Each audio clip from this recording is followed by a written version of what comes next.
Hello and welcome to Appetite for Distraction, the best mobile gaming show the internet has to offer. Yes, be it Android or iOS, we're here to help you get as touchy-feely as possible in the office, at home or in public without any intervention from the authorities. You are talking about touchscreen gaming, right? Yeah, sure. Why not?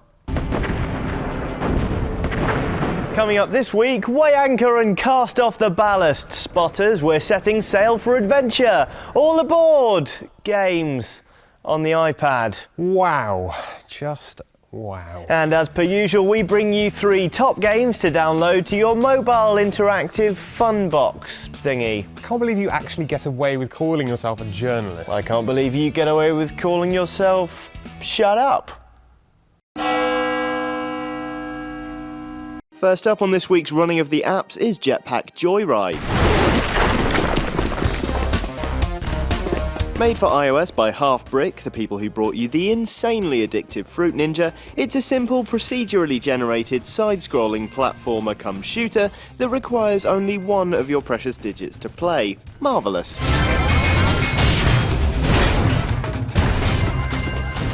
You play as Barry, who you may remember from Age of Zombies and Monster Dash. In his latest adventure, Barry has broken into a supposedly evil laboratory in order to steal a shiny jetpack and blast his way out again. So basically, it's a game about a burglar turned terrorist.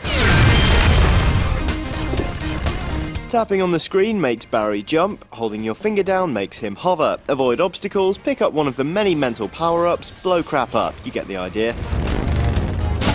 If you get stuck, you can buy new equipment with coins you collect along the way, or if you're a cheating scumbag, purchase coins with real cash money. Look out for Jetpack Joyride on the App Store now. Our second app is the Blocky Edge Extended. Edge first came out in 2009, but now it's back with 44 new levels and a brand new engine that runs at a swanky 60 frames per second. You use touch controls to roll a small block around, collecting delicious point-scoring mini-cubes before heading toward the end goal. As long as you've got enough room to rotate, you can climb. It sounds simple, but it's surprisingly difficult. The touch controls, while effective, can be a bit hard to wrap your head around at first. It's kind of like that bit in Star Wars Episode 1 where Liam Neeson uses the Force to change the outcome of that chance cube the weird CGI thing throws, and this is really a bit of a laboured simile, isn't it? Look, in short, it's fun and addictive, but a bit tricky. You can of course use the game's D-pad option, though that's a bit defeatist, and you can even use tilt controls, but that just turns the experience into a complete nightmare, not to mention you look like a complete pillock. And while our third app isn't out just yet, it's definitely worth keeping an eye on. Squids is the first title by The Game Bakers, a new studio with a very interesting backstory. It was founded by Audrey and Emmerich, 2 developers who spent the last decade working at Ubisoft on such games as Tom Clancy's End War, Splinter Cell Double Agent and Rayman Raving Rabbids. Until the iPhone came along, that is. Seeing the potential in the device, they left their positions at Ubisoft and struck out on their own, which is no small feat given Audrey was a AAA producer and Emmerich was worldwide developer of conception. Anyway, strike out on their own they did, which is where Squids comes in. The game combines turn-based role-playing with classic iOS physics and is set under the sea.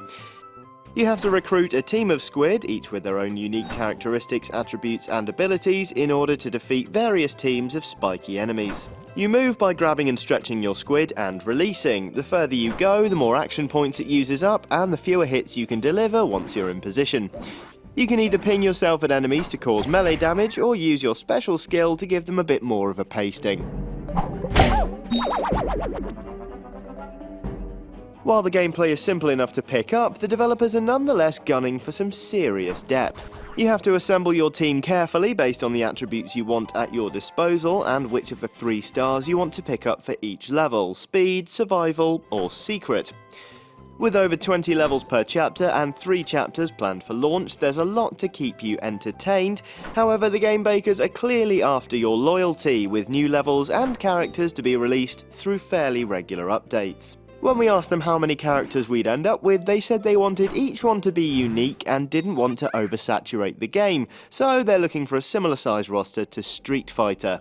Ultimately, Squids is worth watching not only for the gorgeous art style and refreshing gameplay, but also because the game bakers are approaching the market in a way unlike almost everyone else, bringing with them a determined AAA attitude, then cramming it chock full of squid. Delicious, delicious squid. Anyone fancy some calamari?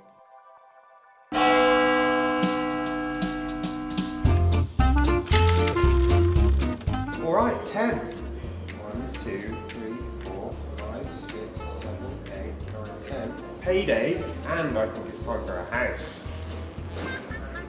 Oh, the yokel shack. Oh well, I can at least hold 24 children and a goat. What a great game.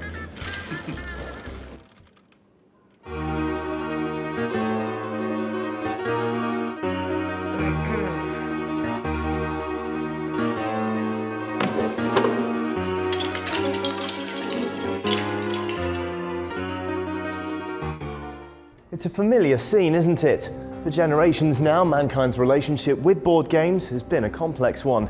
Originally marketed as ways for families and friends to socialise and interact, in actuality, these games are one of the leading causes of familial arguments, violence, and indeed the moral breakdown of society on the whole. Originating in Egypt, board games were conceived as a way for male villagers to avoid spending time with their wives, who would beat them mercilessly with sticks for hours on end. But while early board games were beacons of hope for castigated men, they soon took on a sinister side. Take the Korean game Go. Looks innocent enough, but this game is in fact built on a tangled web of lies, deceit, and depravity. Those innocuous-looking pieces are in fact tabs of ecstasy, traded by Go players under the noses of unsuspecting law enforcement. Today, board games still cause tears in the rich velvety fabric of society. The student riots, an argument over a game of snakes and ladders. And yet companies continue to market board games to innocent consumers in a gross abuse of public trust. But it seems there could be another way. Research by top scientists has shown that people playing iPad board games show 70% less aggression, are 50% happier, and drastically more likely to help old women across the street, rather than beating them with chess sets. So here we have 5 board game style apps to help you regain your balance. Hey, is world domination your thing? Want to make the pitiful peasants of the earth kneel before you? Want to make them all pay by making them wear women's underwear on their heads and dance the Macarena? You know what? I'm going to take over from here, as I'm pretty sure Johnny's having some kind of mental breakdown. Anywho, world domination can mean only one thing: Risk. The classic turn-based wargame is out now on the iPad, boasting local multiplayer, pass and play, and single-player battles against some rather clever AI. And the beauty of the iPad means there's no fiddling with little plastic men, dealing out cards, or trying to decipher the rules. Hooray for laziness. Right, I've taken my pills now, and relax. Carcassonne is based on a German-style board game created by Klaus-Jürgen Raeder. It's named after the medieval fortified town of Carcassonne in southern France, which is apparently famous for its city walls. They're big, or we're in a war or something. Regardless, Carcassonne's gameplay is a lot of fun and is rather similar to dominoes, only instead of connecting numbered tiles, you're connecting roads, fields, and cities. After connecting tiles, you can place followers to claim an area, and the player with the most followers after all the tiles have been placed wins. Simple. This next one is for the real board game hardcore. Ticket to Ride is another board game in the German style, created by Alan R. Moore in 2004. Players compete to build railroads across the United States and Canada, developing their own plans and disrupting the plans of others. At the start of the game, you're given 3 goal cards, each listing 2 cities that you have to try and connect. Succeed and you're awarded bonus points at the end of the game, fail and points are deducted. Points are also awarded for each line built based upon its length. It's basically Railroad Tycoon without being complete dross.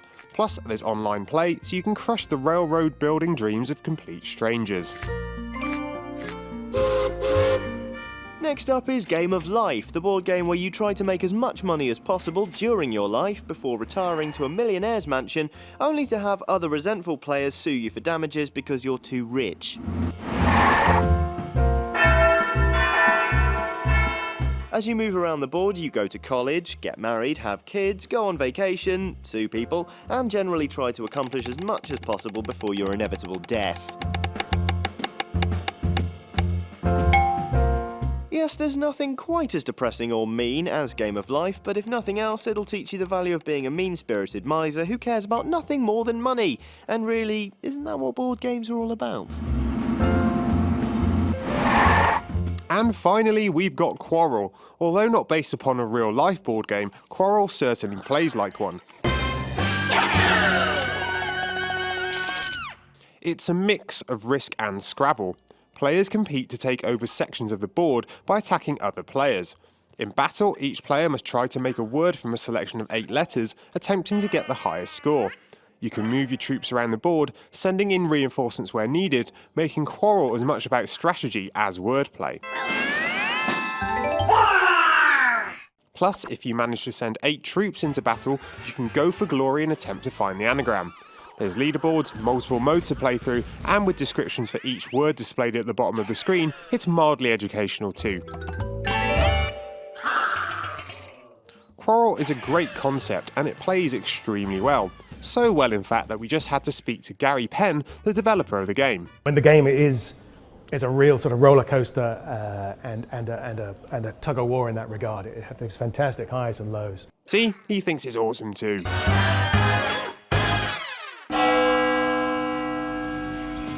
Right, that's all from us for this week, but as ever, we'll be back soon with more titillating touchscreen gaming. In the meantime, if you're a developer, a peddler of gadgets, or simply a fan, drop us a line at mobile@gamespot.com and let us know what we should cover next. No more emails about my shortness though, please. 5'8" is a perfectly respectable stature, thank you very much. See you next time.